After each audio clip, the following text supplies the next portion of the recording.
Elon and I had a great relationship.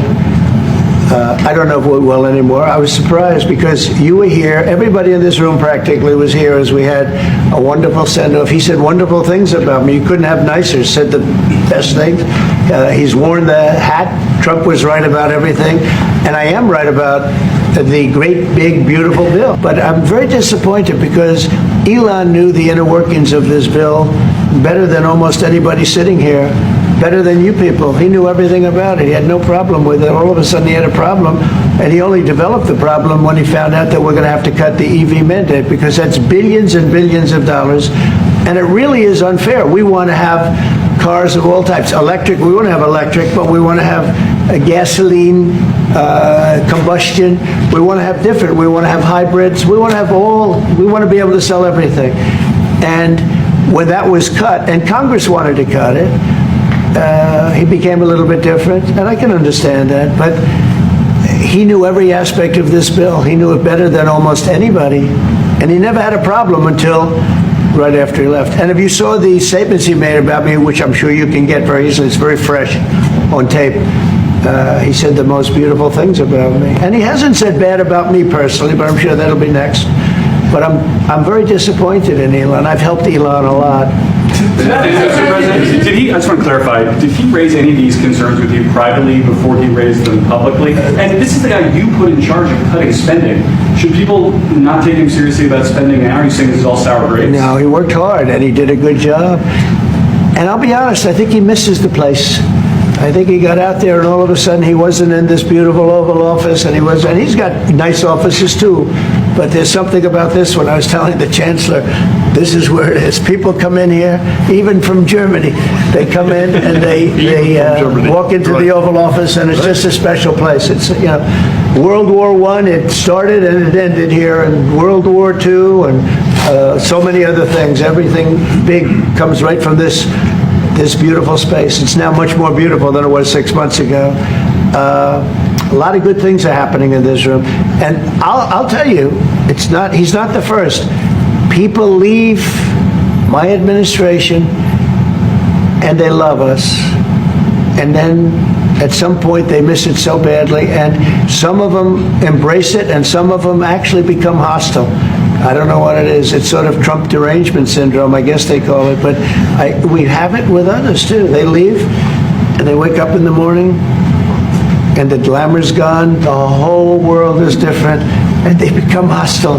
I don't know what it is. Someday you'll write a book about it and you'll let us know. Elon and I had a great relationship. I don't know if we're well anymore. I was surprised. I'll tell him to go here, go there. He does it. He's got a very capable group of people. Very, very capable. They know what they're doing. They'll ask questions and they'll see immediately as somebody gets tongue-tied that they're either crooked or don't know what they're doing. We have very smart people going in, so I've instructed him go into education, go into military, go into other things as we go along, and they're finding massive amounts of fraud, abuse, waste, all of these things. So, but I will pick out a target and I say go in. There could be areas that we won't, but I think everything's fertile. We're a government. We have to be open. And as an open government, I don't know, I guess you could say maybe some high intelligence or something, and I'll do that myself if I have to. But generally speaking, I'll just say go. But he will be looking at education pretty quickly, and he will be looking at military too. The bulk of federal spending is Social Security, Medicare, programs like that. Would you like to see him look at those programs as well? Well, they don't really have to be looked at by him. They can be looked at by us. Social Security will not be touched. It'll only be strengthened. We have illegal immigrants on Social Security, and we're going to find out who they are and take them out. We have illegal immigrants in other Medicare. We found a lot of bad people, a lot of people that shouldn't be on, that were put on through California. A lot of them come out of California. We're not going to stand for that. So we're going to strengthen our Social Security, etc. We're not going to touch it other than to make it stronger. But we have people that shouldn't be on, and those people we have to weed out. Most of them, or many of them so far, have been illegal immigrants. They shouldn't even be. Detractors, Mr. Musk. What? Including a lot of Democrats. I have detractors? You do, sir. I don't believe it. Say that you're orchestrating a hostile takeover of government and doing it in a non-transparent way. What's your response to that criticism? Well, first of all, you couldn't ask for a stronger mandate from the public. The public voted, we have a majority of the public voting for President Trump. We won the House, we won the Senate. The people voted for major government reform.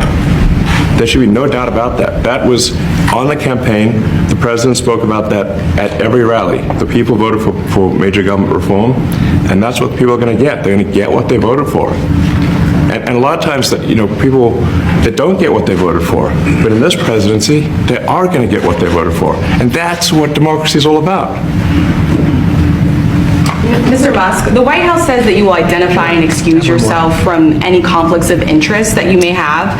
Does that mean that you are in effect policing yourself? What are the checks and balances that are in place to ensure that there is accountability and transparency? Well, we actually are trying to be as transparent as possible. In fact, our actions, we post our actions to the Doge handle on X and to the Doge website. So all of our actions are maximally transparent. In fact, I don't think there's been, I don't know of a case where an organization has been more transparent than the Doge organization. So, and the kind of things we're doing are, I think, very, very simple and basic. They're not, what I mentioned, for example, about Treasury, just making sure that payments that go out, taxpayer money that goes out, is categorized correctly, that the payment is explained, that organizations on the do not pay list, which takes a lot to get there, that actually are not paid, which currently they are paid. These are not individual judgment decisions. These are about simply having sensible checks and balances in the system itself to ensure that taxpayer money is spent well. So it's got nothing to do with, like, say, a contract with some company of mine at all. But if there is a conflict of interest when it comes to you yourself, for instance, you've received billions of dollars in federal contracts, when it comes to the Pentagon, for instance, which the president, I know, has directed you to look into. Yeah. Are you policing yourself in that? Is there any sort of accountability check and balance in place that would provide any transparency for the American people? Well, all of our actions are fully public. So if you see anything, you say, like, wait a second, hey, that seems like maybe that's, there's a conflict there. It's not like people are going to be shy about saying that. They'll say it immediately, Including you yourself? Yes. But transparency is what builds trust, not simply somebody asserting trust. So not somebody saying they're trustworthy, but transparency, so you can see everything that's going on. And then you can see, am I doing something that benefits one of my companies or not? It's totally obvious. And if we thought that, we would not let him do that segment or look in that area if we thought there was a lack of transparency or a conflict of interest. And we watch that also.